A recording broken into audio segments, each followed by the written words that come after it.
Well, thank you for that very kind introduction and for the warm welcome and the chance to be here at the Academy. I'm delighted to be here for two reasons. One is for the chance for this conversation, and the other is because the Academy has promoted me to a distinguished visitor.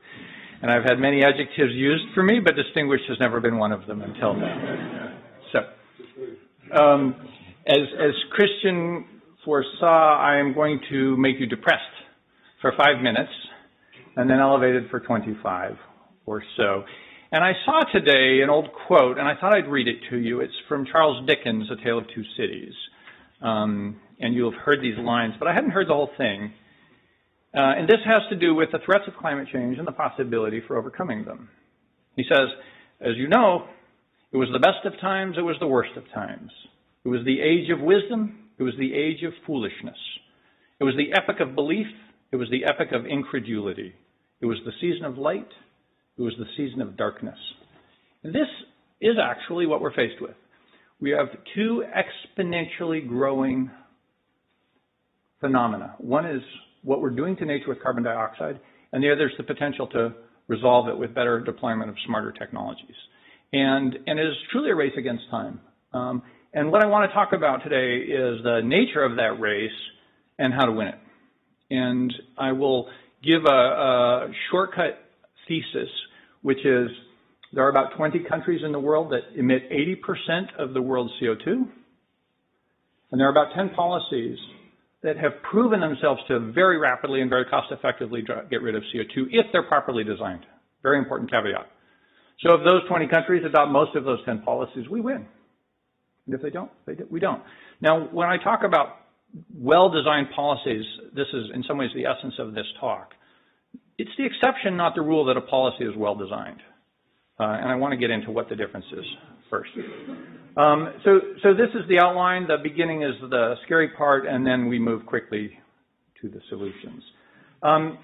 Three things I want to emphasize. Everybody's heard that climate change is bad and that it's going to affect crops and that there's going to be sea level rise and so on. So I'm not going to get into that. I'm going to get into three things that are truly frightening.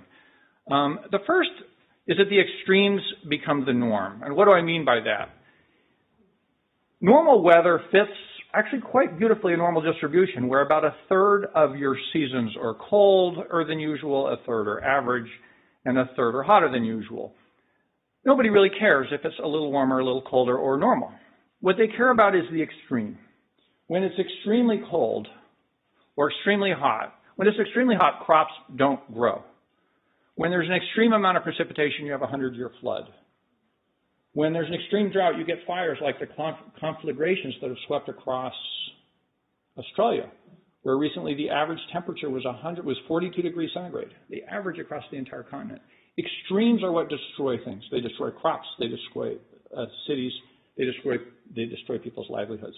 So what's happening? Climate change science is organized around an average global temperature change. We're trying to keep it to 2 degrees or less.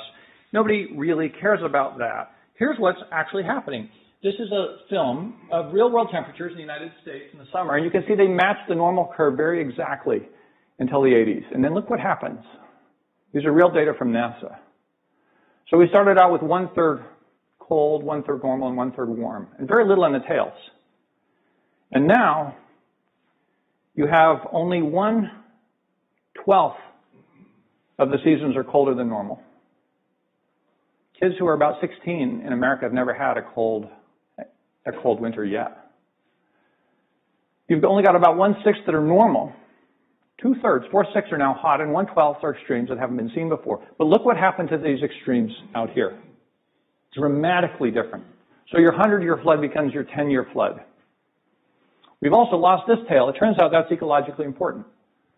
Extremely cold winters kill pine beetles. There's no more extremely cold winters. Pine beetles have ravaged now tens of millions of acres of pine forest. When you fly in the Rockies, it's just brown trees as far as the eye can see. So the first thing that's scary is the extreme becomes the norm. Extreme weather, not a good thing. Extreme is normal. The second one is runaway feedback loops. There are geophysical systems that tip into a state where they accelerate climate change all by themselves if we push them too far. The entire northern parts of Russia, Canada, and Alaska are frozen tundra. And inside that frozen tundra are vast quantities of frozen methane. Methane is an extremely powerful greenhouse gas. If you thaw the tundra, you release the methane. And there's no reverse gear on that. It's runaway climate change if we get there. We don't know exactly how it's going to happen. There's evidence of it starting already. Once it goes, it's likely to go very fast. The third one is water vapor in the sky. When you warm up the sky, it increases its capacity to hold water, and water is essentially a thermal blanket. You also create these so-called atmospheric rivers, which deposit vast amounts of water in very short amounts of time. Again, it's an extreme condition. The atmospheric rivers carry more than the Amazon right now. And we've seen them in California sometimes. They're unbelievable. The last runaway feedback loop I want to mention is the ocean. So about 40% of all the carbon dioxide that's emitted by humanity over all time has been absorbed by the ocean. It's a friend. It's like a safety valve. It takes care of us. But the ocean's becoming more acidic, and it's becoming warmer. And both of those conditions conspire against its ability to absorb CO2. So that safety valve is shutting off. So these are runaway conditions. They're tipping points for which there is no reverse gear. If we push into them, we don't go backwards. Okay, that's the second bad news. Here's the third, not appreciated by too many people, unfortunately, and it has to do with carbon math. So we think as human actors on the climate in terms of the annual emissions we put into the atmosphere. But what affects us is the total concentration up there. It's the integral of emissions over time. And so that's what this looks like. This first, oops, sorry, wrong direction. So under business as usual world, we just keep emitting more and more every year, and concentrations go up and up. So by the end of the century, we're looking at 1,500 parts per million. That's, I promise you, an unthinkable world. There's nothing about our world we would recognize at those numbers. So let's say you wanted to stabilize at 450 ppm, which is bad. It's twice the CO2, pre-industrial CO2. You actually need an emissions curve that's like this. You have to go to zero emissions to achieve stable concentration. That's a crucial concept because carbon, unlike other air pollutants, does not precipitate out of the atmosphere. It stays there. The half-life is about 1,000 years, right? So any concentration that is stable requires approximately zero emissions. So this has an interesting consequence. Let's say we decided to relax a little, wait till there's some more new technologies, and stabilize at 650 because we think that's okay. It's not okay, but let's say we did that. You still have to go to zero emissions to stabilize at 650. And which do you think is easier from an economics perspective, to go from there down to zero or from that high number down to zero? The distance you go and the speed at which you go it is directly proportional to economic disruption. So the unexpected consequence of this is it's harder to stabilize at 650 under most pathways than at 450. It's easier if we act now. It's cheaper if we act now, and we obviously get a much better world out of the deal. Okay, enough pain. On to the good stuff. I said at the beginning that energy technologies are going through a revolution. It's bigger, it's faster, it's more serious, it's more interesting, it's more compelling than most people realize. There's a solar field.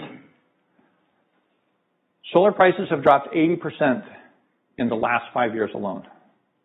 There are new solar contracts signed in Texas this year for under 5 cents a kilowatt hour. That's about half the price of average electricity in America. That's for a brand new solar field. And by the way, this is very significantly a gift that Germany gave to the world. You all know about the feed-in tariffs and the early high prices that Germany had to pay for solar.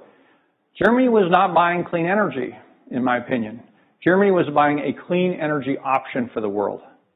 By making those early investments, it made solar cheap for the world. And it accomplished more, I would say, than all the foreign aid budgets put together. So now, solar prices have plummeted. This is wind prices. They've dropped about half in the last 7 years, and capacity has grown. These are American numbers, but you can imagine the same is going on in Germany and even faster in China. This is solar now. So when you have dramatic price decay, you can have exponential volume growth, and it's underway. More than half the new electricity installed around the world last year was solar. More than $250 billion was invested in renewable energy last year, right? So conceivably a tipping point where nobody builds a carbonaceous power supply, not too far away. By the way, the biggest solar customer by far and the biggest wind customer by far now is China. China put in more solar last year than the U.S. has in its whole history. And China is the other half of the brilliant equation that drove the prices down. There was an unwritten agreement where Germany agrees to overpay and China agrees to overproduce, and you just kill the price. It's a beautiful thing. This is the learning curve in log scale over time, from 80 bucks a watt down to $1. Germany's also done some fantastic stuff on the balance of systems costs. What does it cost to build the frame and the glass and the soft costs? What does it cost to get the permits and to pay the labor and so on? So it now costs half as much to put solar on a house in Germany as it does in the United States. So we think of Germany as a highly regulated bureaucratic country and America's freedom. Got that one backwards. Okay. This sums up a lot of it. Above this line are low carbon and zero carbon technologies, and below the line are the carbonaceous technologies. And the point is simply that a whole bunch of them are shrinking back into cost effectiveness. That's total cost, capital cost plus fuel costs. So some of them are cheap to buy and expensive to run, like a diesel genset. That's a carbon technology, obviously. But what's happening, and this slide's already out of date, is that a whole suite of technologies have already crossed the cost competitive barriers, and there's many more queued up. So the point of all this is simply, you can have a low carbon future for the same price as a high carbon future. It's a social choice. It's not an economic compulsion to have a bad outcome here. It's an important social choice. There are important social consequences. You know, you will put coal miners out of work, and you will employ people putting solar panels out. That's what we did. That's how the economy turns over. I think it was an Austrian economist, Schumpeter, who argued for this. Okay. How do we get there? Oh, and by the way, I keep talking about solar and wind, but there's just as many, there's more new technologies coming down the pipe. They're farther out. Offshore wind, centralized solar, thermal, electric vehicles, batteries, using data and sensors to shape industrial demand. Zero net energy buildings are going to be the policy for California by 2020. You build the building, it produces as much as it uses over the course of the year. That's pretty cool, right? Okay. So how do we get there? I want to argue a couple things. First, that there's a small number of policies that deliver the goods and a large number of policies that are besides the point. They're decorative. Or worse, they create price distortions, they slow things down, they get things stuck. And then after I rattle through this list of the policies that matter, I want to talk about the design principles that make for great policy, because it's an understudied but crucially important topic. The first one that the one I like to start with is building codes, because it's boring, right? Nobody cares. Carbon price doesn't fix buildings, because the people that design buildings and the people who build buildings never live in them and never pay the bills, right? There's a split incentive, and it's almost perfect split incentive. This is the famous McKinsey cost curve that lined up all the carbon abatement opportunities according to cost on the y-axis and tons on the x-axis, and all the ones below the line are a lunch you get paid to eat.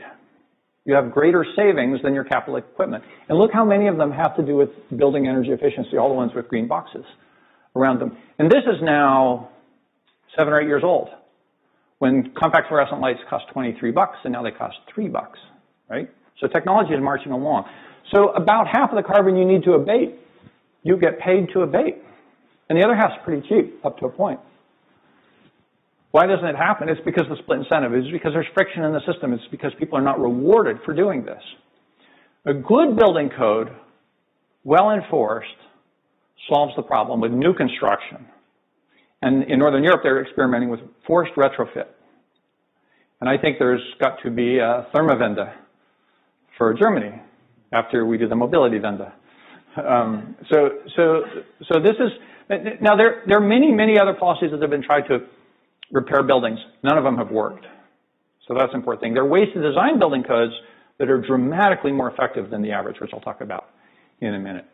The next one is one where you get to pick a renewable portfolio standard, which requires utilities to generate a certain minimum fraction of their electrons from renewable sources, or a feed-in tariff, where you pay a certain price, elevated guaranteed price for clean energy. These have different characteristics I think a feed-in tariff is a great idea for a really early new technology like offshore wind, and a reverse auction, a renewable portfolio standard is for a pretty mature technology like today's solar. This is a price-finding mechanism. This is a price-specifying mechanism. The only reason you would ever want to do this is if you have a very vulnerable and early-stage industry. Otherwise, you want to do this one. And what's the difference? I'll get to that in a little bit. But this is it with renewable energy. You don't need tons of other things. These are better than subsidies. These are better than any other standard. They have produced that revolution that I just mentioned. Fuel efficiency standards for cars, or carbon standards for cars, are symmetrical. Again, if they're well designed, big asterisk, and if they're well enforced, another big asterisk. They are absolutely incredible. We worked on the fuel efficiency standards in China for cars. They didn't have any. They didn't have anyone in charge. The analysis was done rapid fire. The political side was worked through. The entire process took 18 months. It will save almost 8 billion barrels of oil. It cost about $1.5 million to do all that work. That's a pretty good deal. Of course, you need the political power of the Communist Party of China behind you, but there they were. So fuel efficiency standards really work. Carbon taxes, turn out, don't do that much for the transportation sector. Why? If you take the fuel tax in most countries in Europe, Germany, France, the UK, it's equivalent to about a $500 or $600 per ton carbon tax. We just call them fuel taxes, but you could equally call them a carbon tax. It's the same thing. It's dollars added to a liter of fuel.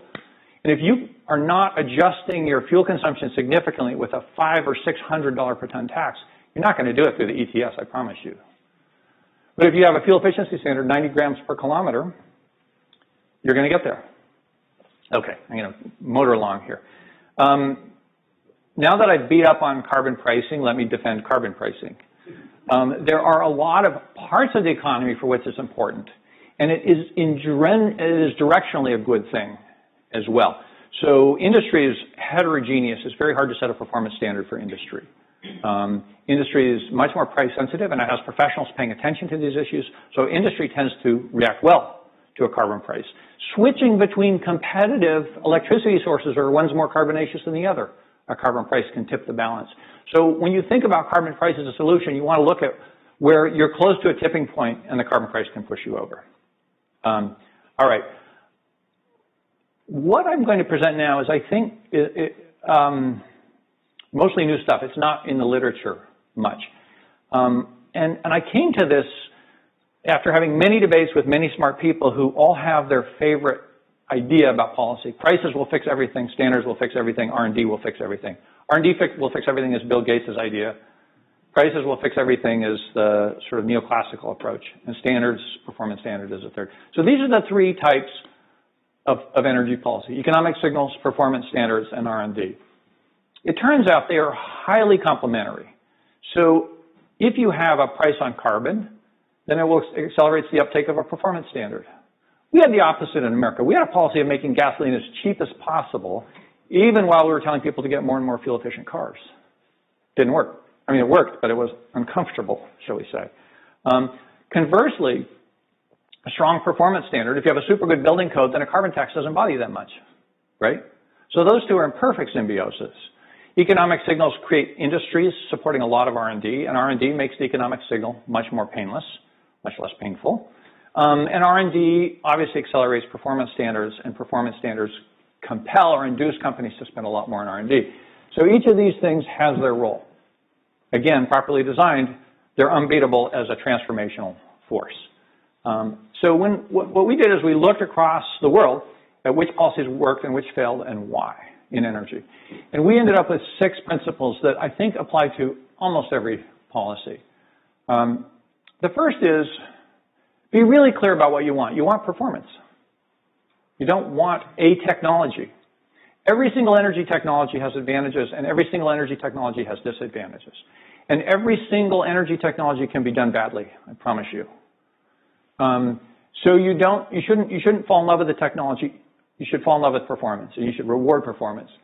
The second is long-term goals are crucial. I'm going to walk through these one by one, so I won't dwell on them right here. This is my favorite race in the world. This is grams of carbon per kilometer standards by country. And look where they're all going. Auto companies are global, oil companies are global. These guys are getting together now to drive down to 90 grams per kilometer and better. So this is a performance standard. It's a good one. Let me show you the contrast. This is where the U.S. has been. So we started out, this is a little hard to read, but this axis is miles per gallon. That's not what you want to measure. It's the inverse of what you want to measure. And this axis is weight. So we set our standard. This was our law with little stair steps. So the heavier the car is, the worse mileage it could get. And the rationale was moms need a minivan, dad needs a pickup truck. They shouldn't have to get very good fuel mileage. But if you've got a little car, fine, get you good mileage. This encouraged gaming of every type you could imagine. If you don't set that slope right, everybody makes their cars heavier because they have a lower standard, right? And why do we care about weight anyway? We care about space. So flip it around. We care about grams per kilometer, and we care about space. So this axis is now footprint. How big is the car? Now, you have to think about that slope very carefully. If that slope is too steep, you're going to encourage people to get big cars. If it's too shallow, you're not going to let people get the car they need. The second thing you have to do is you have to make it increase every year. So the United States first implemented this fuel economy law when Gerald Ford was president in 1974. And in 10 years, it doubled the fuel economy of cars, fuel efficiency of cars. Then it stagnated all the way until Obama became president. We wasted 30 years of potential improvement. And during that time, that wasted amount, we sent $1 trillion to people that don't like us. And we killed our auto industry because they didn't have to innovate. So we didn't have continuous improvement either. And so if any country had followed these things, they would have had a much more competitive auto industry, a much better environmental outcome, and they would have wasted a lot less money. So and continuous improvement, let me mention one more word on that. Political bandwidth is very hard to come by. Try to imagine how hard it is to get a law passed on anything of significance, whether it's a renewable portfolio standard, a renewable standard, or a building code, or a carbon tax. When you get that door open and when you get the political power assembled to win that policy, don't set a number. Set an annual increment. Go up 3% a year in improvement. You use your political bandwidth once for permanent improvement. So the building codes in California were established when Jerry Brown was the youngest governor of California's history. And they automatically tighten every 3 years based on a performance standard, based on new technology. And now he's the oldest governor in California's history. And the buildings use 80% less energy per square foot than they did when he was the youngest. Because they kept going through Democratic governors, through Republican governors, through friendly legislators, through unfriendly legislators. Because they put continuous improvement in that one time. So it's like magic sauce. It works really well. Long-term signals are really important. And here the U.S. has many sins to answer for. But if you think about being a big industrial company that's making big things, or you're making refrigerators or you're making cars or whatever, your product planning, engineering, manufacturing, sales cycle can be decadal. Minimum 5 to 7 years for a car model. Costs $1 billion to build a new car line. If you have a long-term signal with continuous improvement, you're going to organize all your thinking and all your R&D and all your technology around that long-term signal. If you have hopscotchy signals, you're going to go out there and fight. You'd rather win the political battle and save your old investment than get organized.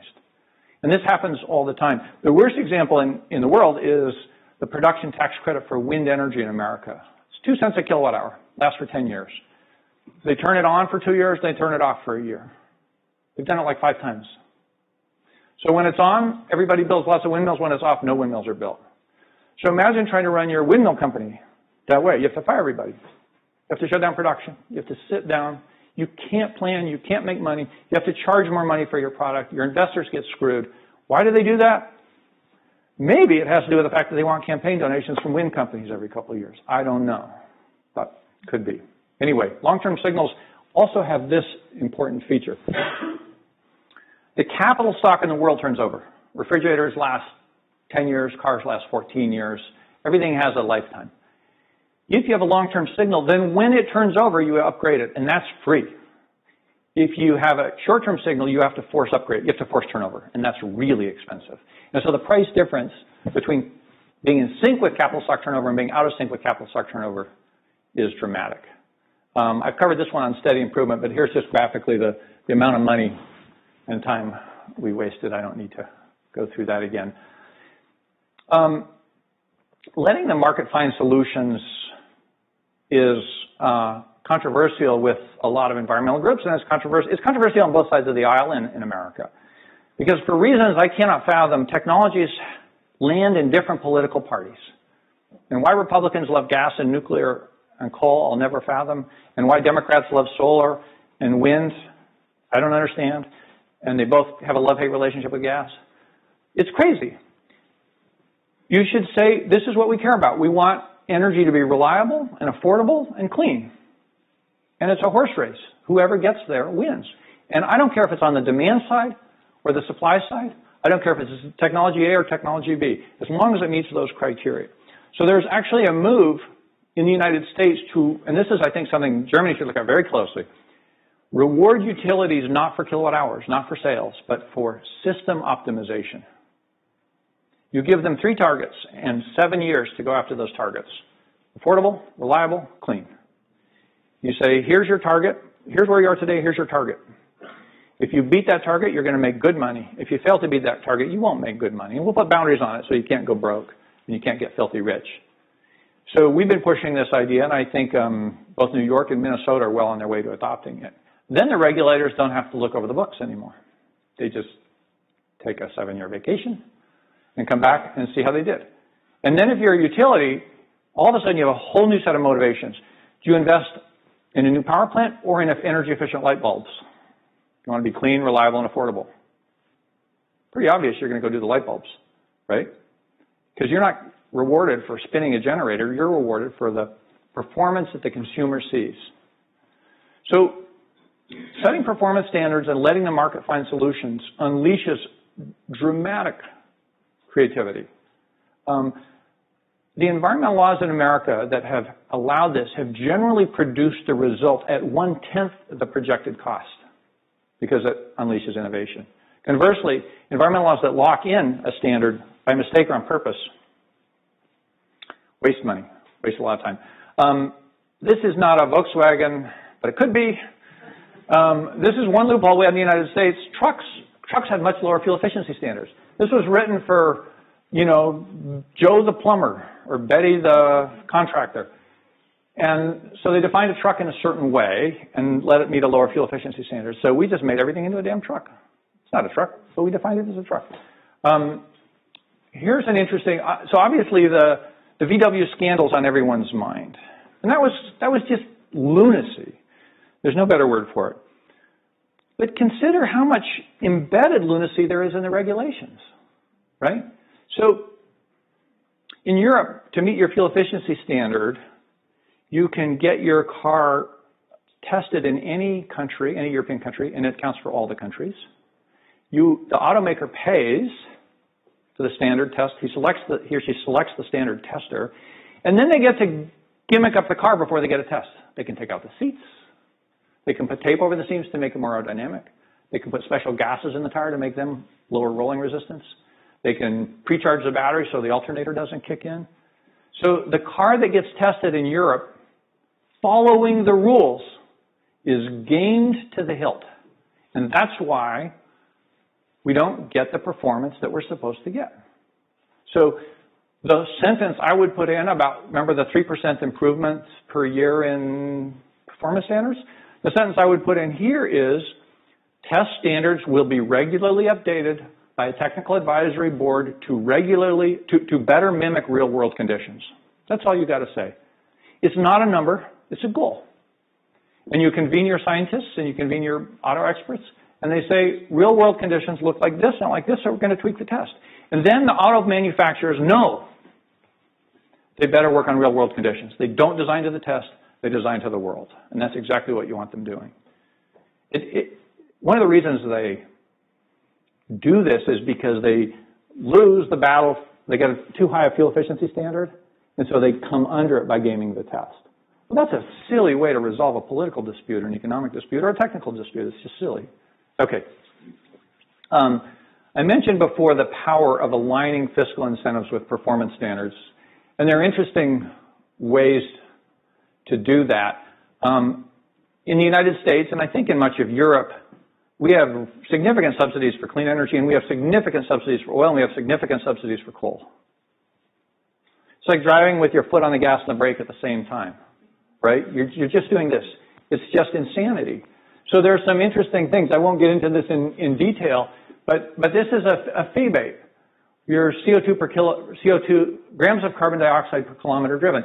If you have a super efficient car, you get a check when you buy it. The French government has a very aggressive program. If you have a Porsche Panamera, you pay a fee, and you make them balance, right?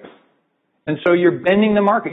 Every year, a certain fraction of people are going to move towards a more efficient car. I put a kink in this one, and that's for the high-tech cars, right? The experimental cars with batteries and things. If you're really going to hit these really incredible performance levels, you're not going to sell a lot of them, but you're going to make some money on each one.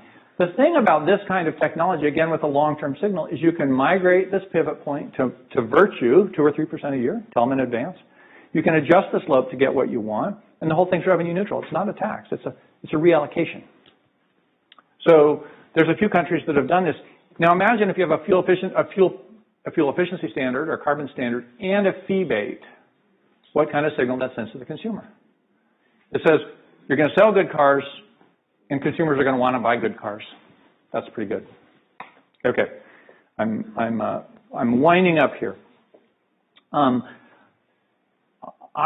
will argue with a couple asterisks that these 10 policies here, including, by the way, support for R&D, which I didn't get into, but I'd love to. It's an incredible payback and grossly underfunded.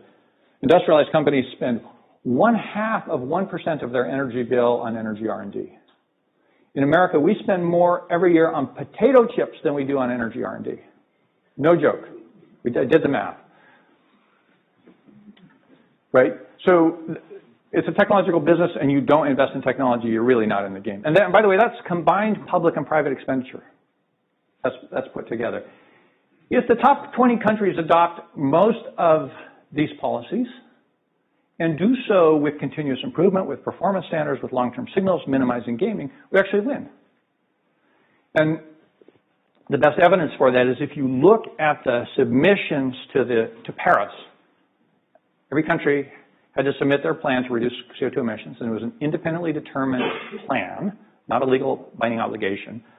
It takes us from this growth to level. Now remember, for concentrations to stay level, emissions have to go to 0, right? So now we have to go from here to here. This would do it. This drives it on a steady and pretty rapid case towards 0. Now, there's nobody who can tell you how to get to 0. I'm not worried about getting to 0. Let's go halfway there and see how much new stuff we've invented. Let's go 3/4 of the way there and see how much new stuff we've invented. Every one of the problems that you hear about variability for renewable energy, about initial high capital costs, about social structure turnover, these are all fantastically easier to solve than destroying the Earth's environment, destroying the biological fabric on which we've come to depend. So that's how you win. And it's not crazy utopian stuff. Paris gets us halfway there. I've done a lot of work in China over the last 15 years, made at least 50 trips, and worked with them on over 100 different policies that they've adopted. I think they've peaked coal already. Peaked coal, not peak carbon. I think they will peak carbon before 2025. They've committed to peaking by 2030. So then the question in China is how fast it's going to go down, not just, if they peak and stay flat, we're still in deep, deep trouble. If they go down fast, and so we've done deep analysis with the Chinese government that argues they can go down quite rapidly. Coal is over. I met with the CEO and owner of the largest coal company in America, and he said, and I'm quoting, "Coal is roadkill. And we just want to be the last guy standing," right? More than 200 coal-fired power plants have been shut down in the U.S., and there's 300 more on the target list. 500 coal plants will be shut down. 25 coal companies have gone broke. I don't wish them economic ill, but we cannot afford to take that carbon out of the ground and put it in the air. We just can't afford it. So coal is over. Natural gas is not the answer, and this is where I worry deeply about America. We have incredibly cheap natural gas, and we have an infinite supply of it. But if 3% of natural gas leaks anywhere in the system, from exploration, extraction, compression, transmission, distribution, or end use, if in that entire system 3% leaks, it's as bad as coal. And I'll bet you more than 3% leaks. So gas should be used, what I say, for super high value things. It's good for cooking, it's good for heating, it's required for certain industrial, for chemical processes. In a power system that's heavily dependent on renewables, gas is a great thing to turn on and off very quickly. If you run a gas power plant for a couple hundred hours a year, it doesn't have a significant CO2 impact, but it can balance your renewables very nicely. If you run it for several thousand hours a year, you're back into the coal world. So gas has a very special role. We have not properly landed on that. And then last thing, when we build new infrastructure, you have a single chance to get it right. Whether it's a zero energy house or laying out a city in China so that it's a pedestrian and people-friendly city instead of a car-friendly city. So the core infrastructure choices that we make in rich and developing countries have to be right from the start. If we do these things, if we pursue these 10 policies and pay attention to these principles, we've done extensive modeling on this, we can land at a totally reasonable climate future. And it doesn't cost any more. In straight economic costs, never mind health benefits, never mind the benefits of avoided climate change. So I'm optimistic. And that's it.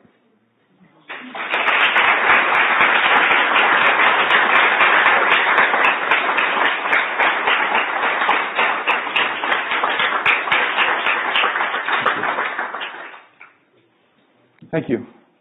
So I'm happy to answer questions and also points of contention. Don't be polite. It's a very polite world here in Germany, but that's wasted on me. So please. My name is Hubert Mannes. I'm working for BP in Berlin. I'm running the government affairs office, so I'm part of the classical energy industry, but I don't want to touch on oil and gas. I would like to ask you a question on coal. I found it very interesting that you expect that coal is running out of business, because that is quite contrary what you can hear from many experts here in Germany who think that we may see still a century of coal, because the reserves are abundant and so far it's cheap, and if the CO2 price is low, coal is very attractive, and for example lignite can be as attractive, also very attractive, and Germany has big lignite sources. So what makes you so optimistic that coal is over? So you're 100% correct. The resources are abundant. They're cheap. They're convenient. There's existing infrastructure to burn it, and there's a deep political constituency to burn it. All true. We won't stop burning coal because any of those go away all by themselves. The way you stop burning coal is by reducing demand very steadily and significantly through energy efficiency technologies, which is underway. Electricity use is going down in most rich countries already, and by simply saying it's not acceptable to poison the earth this way. You have to have a cap on carbon. Now, the European cap on carbon is badly flawed. And Germany, in an idealistic move, gave up its power over this question, right? It's a European-wide system. It's not a German system. I think Germany's going to have to recapture that power. It's done it around the edges with the feed-in tariff, right? It's promoted an alternative, but it hasn't explicitly said we're only going to emit so much CO2 from the power sector. I think that has to happen. I think you can't get there with gimmicks. I think it will happen. The Clean Power Plan in America is a CO2 per kilowatt hour standard that goes down every year in every state. 33% reduction by 2030. And it's a little complicated, but it'll get us there. And I think Germany needs to look at something like that. Did you? Excuse me, I have a follow-up question on the coal policy in America. I found it very interesting what the EPA imposed recently, that President Obama or his administration is pursuing the coal policy basically by executive order. Yes. If a Republican president gets in 2017, do you think it will be reversed, or that then, you know, so much will be already locked in, to use your words, then it won't be reversed? So there are two ways in which it's difficult to reverse. It's very hard to get even an administrative rule of this magnitude passed in America. There's a very formal, orderly process that requires hundreds of hearings and so forth. To reverse it requires going through that same process, backwards.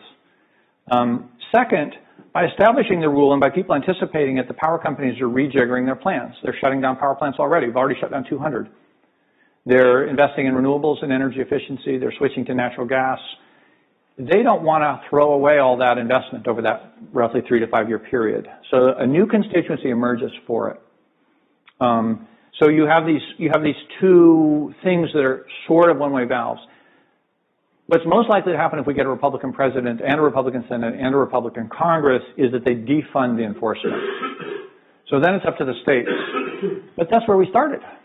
We've always had energy policy state by state in America. And a third of the states are going to blow past the clean power plant requirements no matter what. California is already going to do double what's required of it. So is New York and so forth.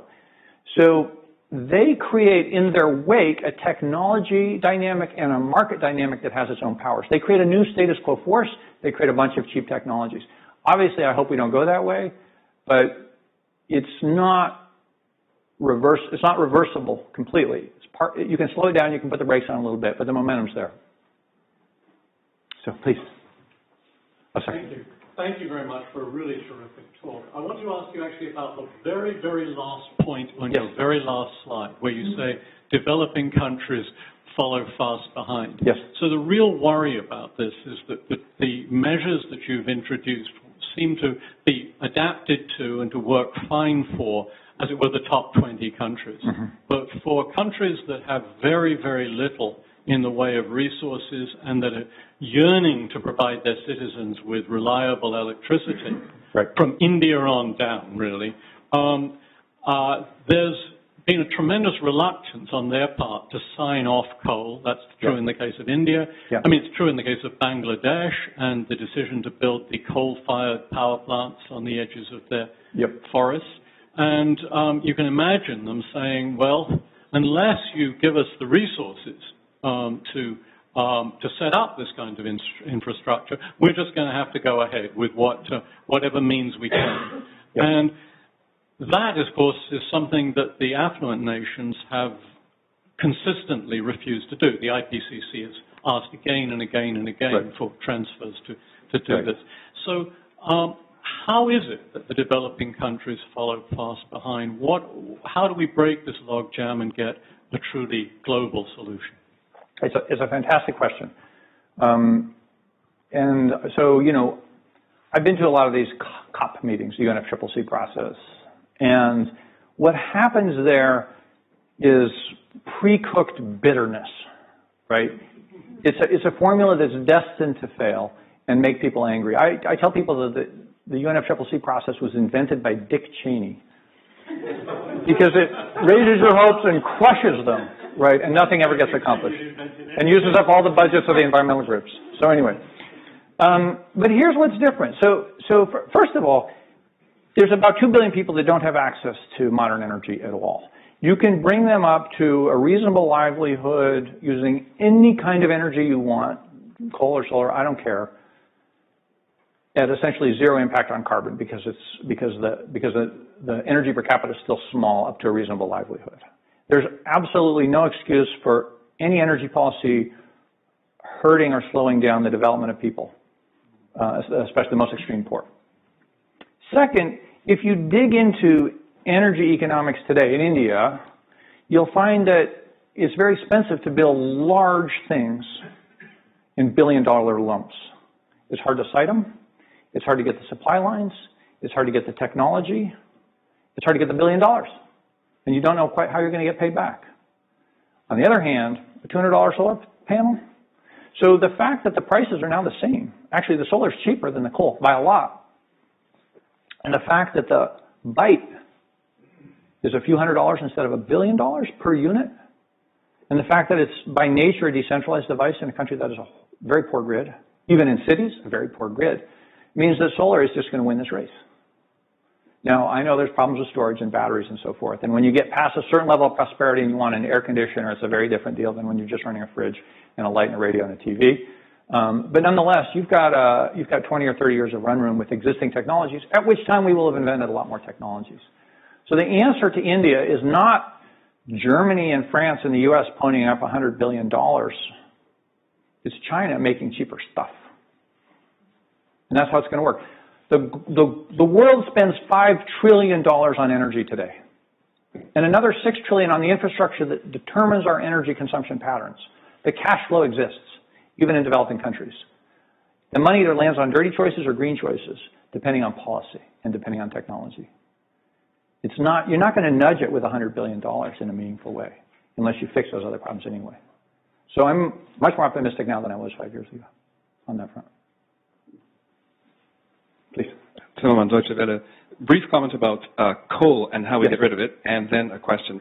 The business about coal is that in a market like Germany's, where you get the marginal price of solar and wind power on a windy or a sunny day essentially zero, it starts to drive the balance sheet of coal power off the cliff. And even if it's, sunk cost coal-fired power plants, you're using them less and less, and the capacity factor is dropping and dropping, and at some point they make no more sense. So hopefully that's going to do the trick. The question that I have relates to the cap and trade system that Europe imposed around 10 years ago, and it's been 10 completely lost years, lost years. There's been no reduction in CO2 whatsoever in association with that. But the terrible thing is that you've got this lock-in, this policy lock-in. It's a huge fig leaf, right? And whenever you talk to any politicians, as I have, and said, look, we need an upstream carbon tax. It's dead easy to impose.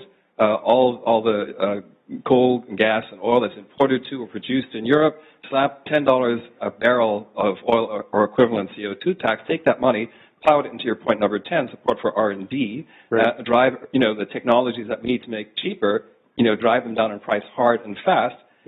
Nobody will care if there's a $10, per barrel price on oil. Oil is half what it was a year ago. Has the economy collapsed, or is it twice as good a year ago? No. So, but the policy lock-in thing. Essentially, we've given Poland a veto over any significant reform of these caps, because that's just the way the thing works. Now, how do we get across that? Could you spend less time in China and more time here and help us figure out how we're going to kill that policy and replace it with an upstream carbon tax that actually works and put that money into R&D? That's an easy question. So, first, I definitely like the idea of an upstream carbon tax using an R&D. I wouldn't confuse that for a panacea. We call it helpful. Performance standards have so far been the huge winner globally in reducing energy waste and CO2 emissions. But they're not the only thing either, as I've tried to emphasize, it's the triad. It's quite possible that you can't get there at the EU level for a while. And it's just like in the U.S., not just like, but in the U.S., the rational thing would be for Washington to have a good energy policy. But we don't do the rational thing, ever, except state by state. And so you have to go through doors that are open. And what I would do is work very hard to set up Germany with a better energy policy than it has now. Germany's done a lot of things very well, but it's missed some very important things too, including what is Germany's carbon goal and how we're going to achieve it. That's not on the table sufficiently. It is, actually. What's the carbon goal for the electric sector? I don't know it off the top of my head, but there are goals for 2020 and 2030 and so on. You're right. There are goals. There aren't policies. Right. There's ancillary policies. There's a renewable portfolio standard, right? Or it's now a renewable auction. It used to be the feed-in tariff. Here's an interesting thing about Germany. There are 4 huge policies affecting the electricity sector, none of which was designed with respect to the other. Right? There was first the deregulation, 98.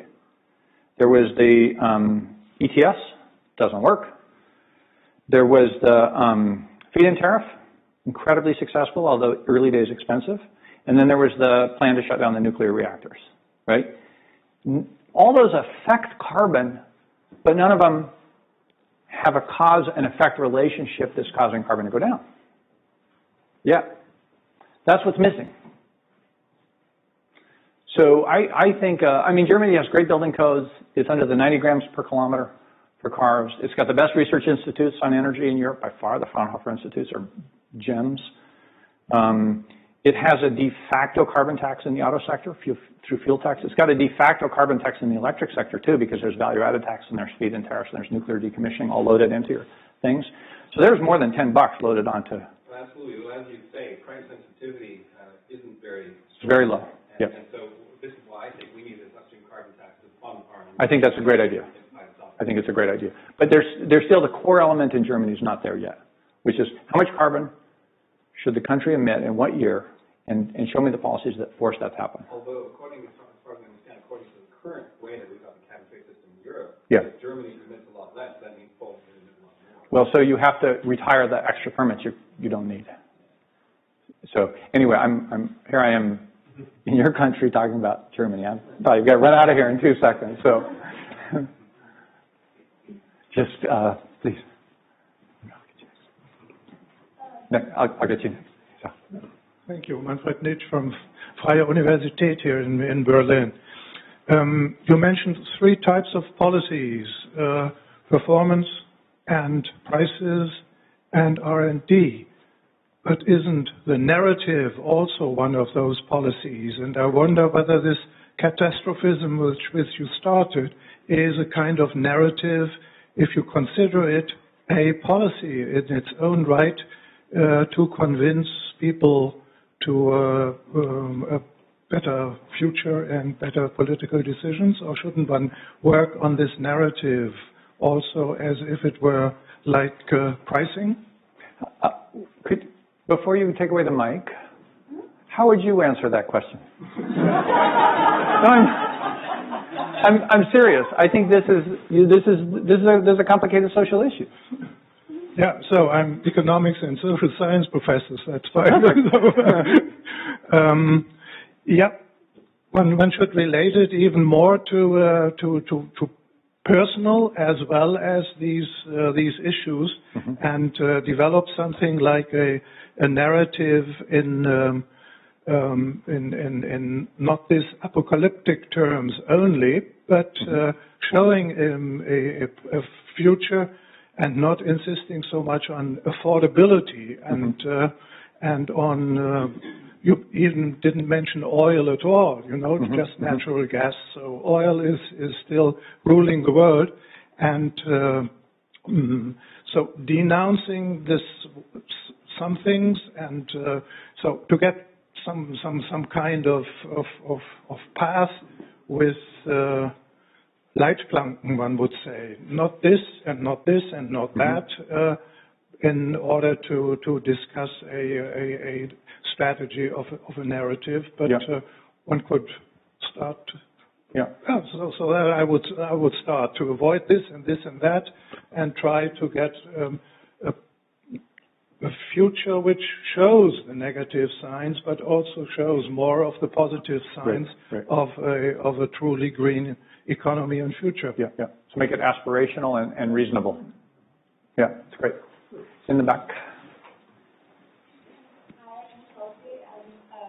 I'm a recent master's degree student in environmental economics and policy, so this is certainly really interesting, and thank you. My question, since you focus so much on transportation, was on driverless vehicles and the advent of these, especially in the U.S. I know in the renewable energy sector, it's the new hot topic. So I was wondering, in light of these policies, if you could address that. Thank you.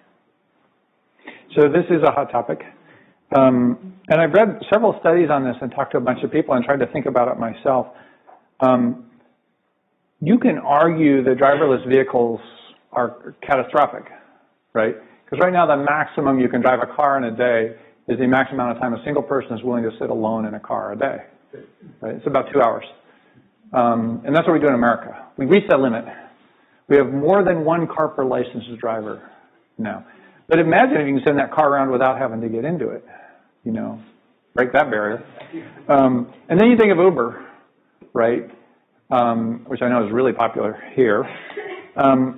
When you drive your car from A to B, your car also goes from A to B. When you take an Uber from A to B, the car goes from wherever it was to A, takes you to B, and then goes to its next stop. So it's either 2 or 3 links, depending on how efficient Uber dispatch works. So when you begin to think about it, you think, well, this could just be runaway automobile mobility. On the other side of the argument, you've done some interesting things when you move to a car-sharing world, and I'm not avoiding autonomous cars altogether, but thinking about the whole thing. If you are in the car-sharing world and you don't buy a car, then all your costs are marginal costs. If you own your own car, most of your costs are fixed costs. Marginal costs are very small. And so your economic signal per drive is radically different. It's like 5x. You might be cheaper overall, a lot cheaper overall, but your marginal cost is higher. So second, you tend to plan your day not around driving, but around being, and then you use the driving when you need to. So I met the woman who was the CEO of Zipcar, and she says, I can't remember the numbers, but dramatic reduction, like 60% reduction in people who adopted Zipcar instead of owning a car. You have to be careful of your control, though, because are they people that used on a car or people that never had a car, right? So are you promoting the carless or are you demoting the car owners, or however you want to count it? Autonomous vehicles are a different thing altogether. There's some, there's definitely the possibility that the system becomes much more efficient. If cars go down the Autobahn 6 inches apart, you can put, and there's fewer traffic jams, you're going to save some energy, except capacity attracts more cars, right? If you add lanes to a highway, you don't speed up traffic. You do it for about 2 years. And then you just attracted that many more cars. So putting cars closer together is exactly the same from a systems perspective as adding more lanes to a highway, right? So let's make it twice as fast to drive down the road. People are going to move twice as far out because they budget their time, right? And if I can get a cheaper house or a prettier house twice as far out. I don't think the arguments that this makes for reduced driving are very good, in my own opinion, when you put it all together. I think there are some other interesting ideas. Here's one that I find interesting. Right now, when you get in your Audi, it weighs 1,800 kilograms, and you weigh 70 kilograms. So you're carrying around an extra 1,000 kilograms just to move you, right? That's thermodynamically not a great idea. And then it's worse because the engine in that Audi is about 20% efficient. 80% of the engine goes up in, the energy goes up in heat.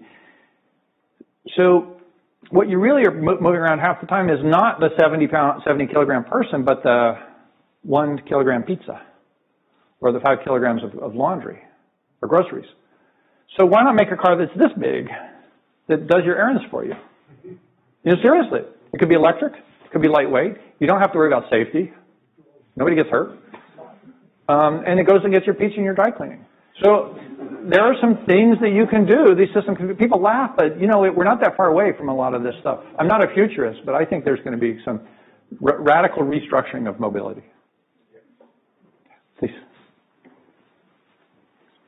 Hi, Tom O'Donnell. I work in energy and international affairs. I teach here at universities in Berlin now. Used to be in the U.S. Just a quick comment on that last thing. I did some work in transportation. One aspect, too, is, you start building mass transit, and if people own their car, it's depreciating. Right. And there's this urge that, I'm wasting the car, I got to drive it, and so forth. So if you get the personal ownership moved away, it might be easier to move sometimes to mass. That's an aside. So what I really wanted to ask you about especially is you didn't mention carbon capture and storage, for example.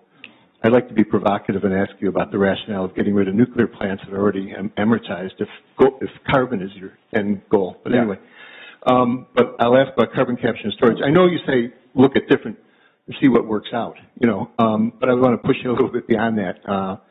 A lot of people I find in the environmental movement just sort of oppose it on principle, somehow purist. I don't quite see it that way. And also there's the issue of extraction of carbon in various ways too. So from atmosphere. There's a lot of energy technologies I didn't talk about. Biomass for alternative fuels, not much on nuclear, carbon capture and sequestration, and others, geothermal, hydro, sea, tidal. Carbon capture and sequestration is a tough one. It's 100% cost, right? The only benefit is climate benefit, but it costs about probably around $1 billion per unit to build full-scale plants. And so if you want to go down that learning curve that I showed up before, every stair step's $1 billion. And you need to go down quite a few stair steps to make it even close.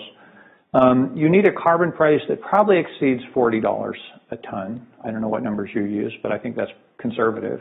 It's probably higher than that. And so you have to assert a couple things. One, that this is a more cost-effective way of reducing carbon than other options. Second, that society is willing to go down a lot of those stair steps, because if you go down 2 of them, it's useless, right? And third, that you can maintain a high price on carbon for the long run. And I'm not confident on any of those 3. So I think carbon and capture sequestration has a very long road ahead, and I don't think anyone's lining up to take it. There have been monies assembled in Europe, in Australia, in the US, and in Canada to do CCS, but 0 of them are progressing in a meaningful way, as far as I can tell. I think the people are most likely to figure it out is China, partly because they have a lot of pure streams of CO2, and they are heroic engineers, but they don't have any incentive to do it unless somebody pays them to do it. So I think it's a long, unlikely road. So please, here, and then. Hi, my name is Nathan, a student, MVP student from the Hertie School of Governance. I had a question relating back to the diagram on the incentives between R&D, performance-based standards, and market incentives. I realized that diagram was very much, suited very much the countries that already favored market-based approach, market-based solutions. And I was wondering what you thought about countries where, for instance, parastatals controlled much of the energy sector. I was thinking about France, even Nigeria or other energy-producing countries where the state is a major actor, and these kind of incentives might not work in the same way as they might in countries where the private sector is more important. Yeah. You know, this is a real question, and there's a lot of countries with mixed energy markets or very strong state control. Historically, there's been these sort of seeming sharp lines between market-based approaches and command and control. I reject that classification. You know, is a fuel efficiency standard for automobiles market-based or command and control? Might be command and control because you're telling them to hit this thing, but they still got to sell those damn cars, right? So they got to figure out how to, you know, it's still market-based. Is a carbon cap market-based? No, because the government set the cap, right? So it's more a question of relative power of markets versus regulations, right? Now, if you get way deep inside in like the old Soviet Union, where they design the toaster and they build the toaster and they put the price on the toaster and they sell you the toaster and there's no other toasters on the market, yeah. But there's not very many countries in the world where it's that way anymore. And I don't think we're going to see a repeat of France's nuclear program. You know, France will open up more than it closes up in the coming years. And finally, even the richest nations in the world can't afford to be uneconomical or be out of the global market in any major product for very long, right? Those days are over. You know, Tom Friedman is right on that score, right? So if you insist on pursuing a highly expensive solution and ignoring a low-cost solution, you're going to put your entire industry at a competitive disadvantage. That was the argument against the feed-in tariff here in Germany, right? That's why they exempted the competition-exposed industries. Now, in my mind, it misreads the purpose and the effect of the feed-in tariff. But anyway, that's a pretty strong force. So I guess I don't spend a lot of time worrying about that anymore. Maybe I'm wrong, but that's my. So, did you have a? So I see you too. Next, and then. Thank you very much for an interesting lecture, and thank you for visiting Berlin. I have two remarks with respect. Obviously, you couldn't portray everything, but when one looks at the policies you suggest, I just think feed-in tariff as such is not specific enough to really be a guarantee for success. But you have to meet certain prerequisites within a feed-in system to actually trigger success. In Germany, our first feed-in law was basically with no effect whatsoever. Right. So just to keep that in mind, so one has to to design it in a certain way. Second thing is that also comes to that implementation is totally key. So how you monitor that, and just look at the VW scandal. So the policy itself is not a success factor, but how you design it and how you actually implement it, monitor it, and that comes back to the CCS. If it's only a cost factor, the possibility or the incentive to game the system is very high, and we saw that with the Montreal Protocol, even one of the most successful global policies that it got gained. So thinking about this, what are your key things, where you think the US could learn from German policy designs, or Germany, I would even be more interested in that, where Germany could learn from the US policy design to improve our policies to be even better, and just thinking of VW, you helped us to discover VW cheating, right? So this is an excellent point you make. I like to use the term investment grade policy, right? There's investor rating services that put risk numbers on companies, AA, and so forth, Moody's, Standard & Poor's. If you create the wrong policy, you make the investments very risky, and that makes costs very high.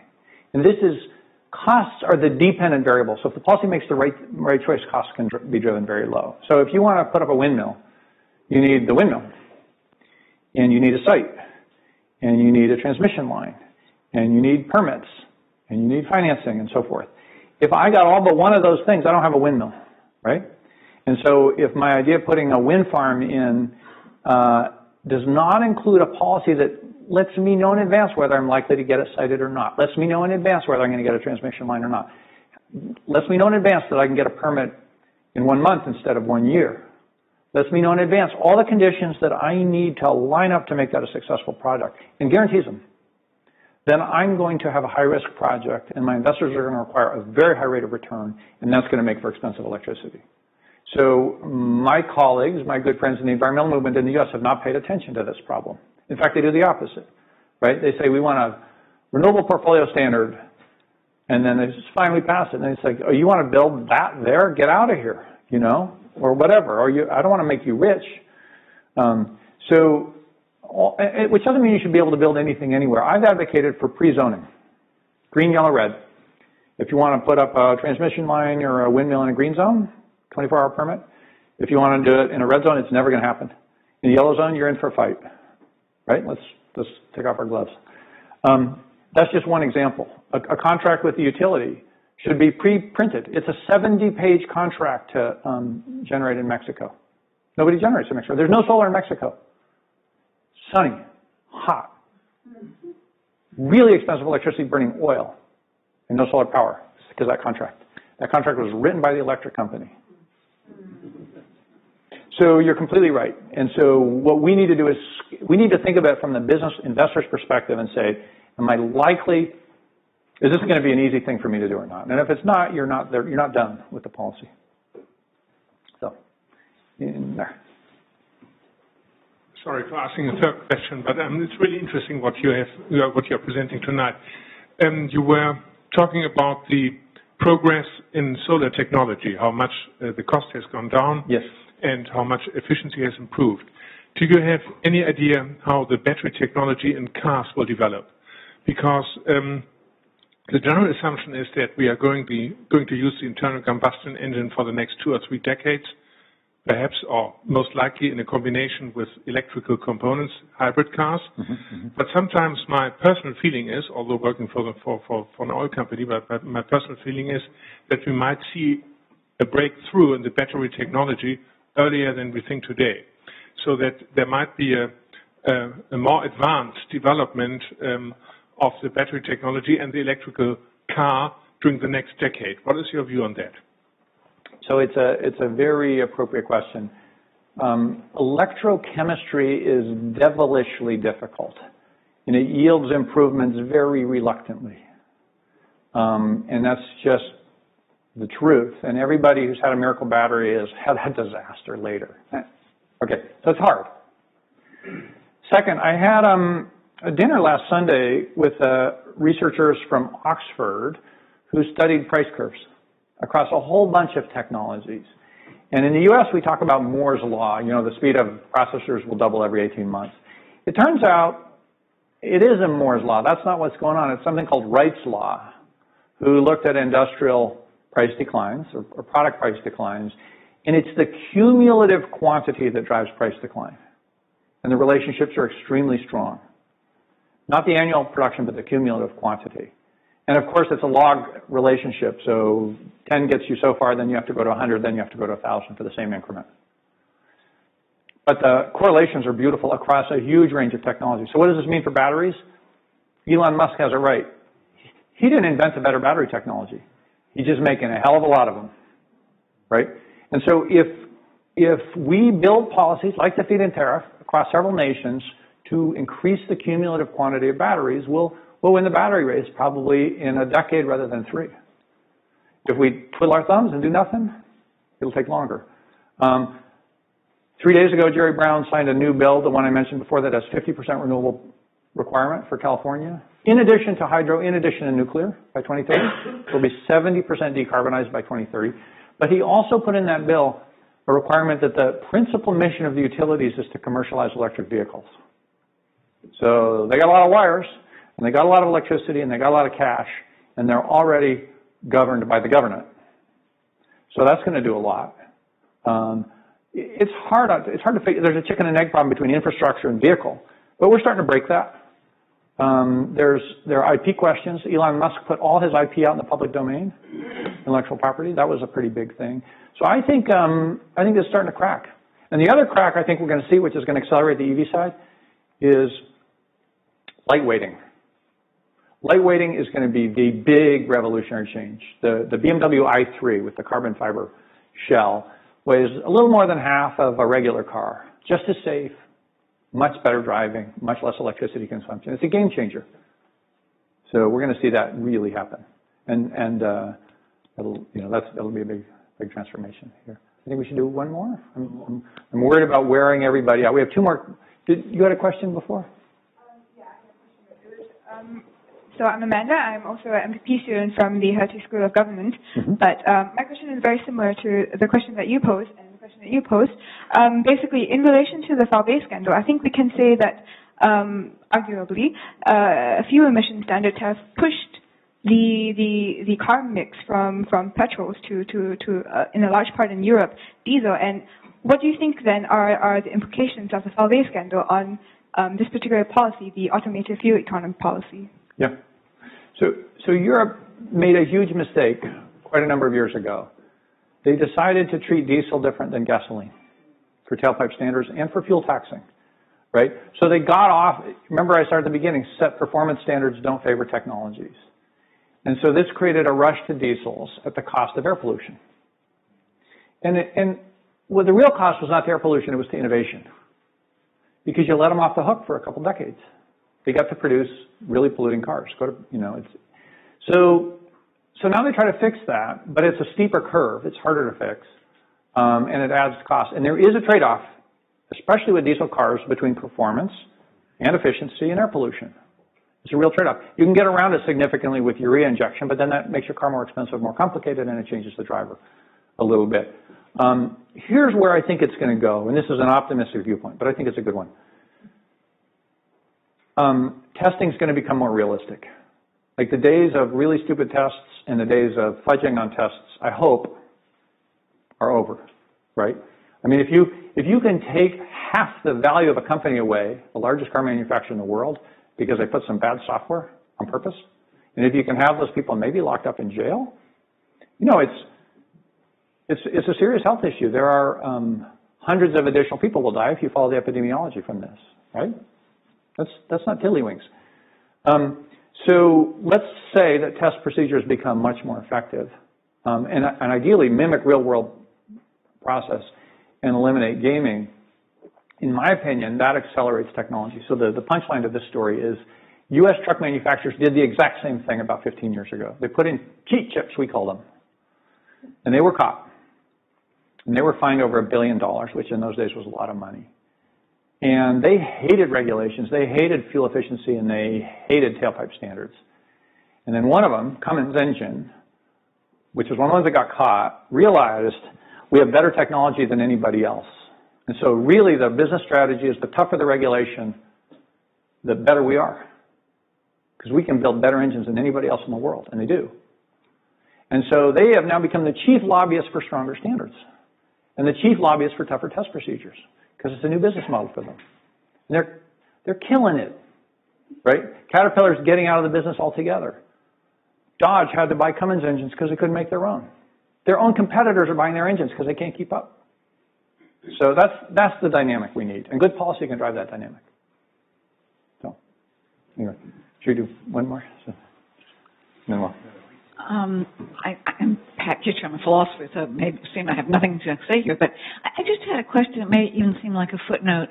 What about the coal miners? So coal is going away. Is that no part of the equation at all, just because you then want to say, look, green technology is just like any other innovation, and you've got dislocations that happen. My question was just, I hadn't thought about trying to set this up without having any part of the equation consider the dislocation that would cause. And I was just curious where you were on that. Well, let me start with the Chicago school answer. What about the typewriter manufacturers? What about the buggy whip manufacturers? And at the end of the day, an industrial transformation is going to cause dislocations. It just is. And we're not going to decarbonize the world without putting coal miners out of work. We're not. So from my perspective, it becomes a question of social responsibility. And I think the way to do it, and also net jobs, the clean energy revolution creates more than it costs by a large number. There's a lot more solar jobs in America today than coal jobs in America today. But, I think what you have to do is you have to look at the demographics of coal miners and their employment opportunities and how close they are to retirement, and you put together a package that gets them to a reasonable future. And if they're close to retirement, it means extending their retirement benefits probably. And if they're farther from retirement, it means really serious job training. And Germany does better job training than anybody in the world. And it's not perfect, and you're picking one industry and so on, but that's a social choice. To hold the environmental outcomes hostage to that social choice is madness, right? So that should not be on the table. The real debate is how do you do it, rather than whether, in my opinion. So. Thank you.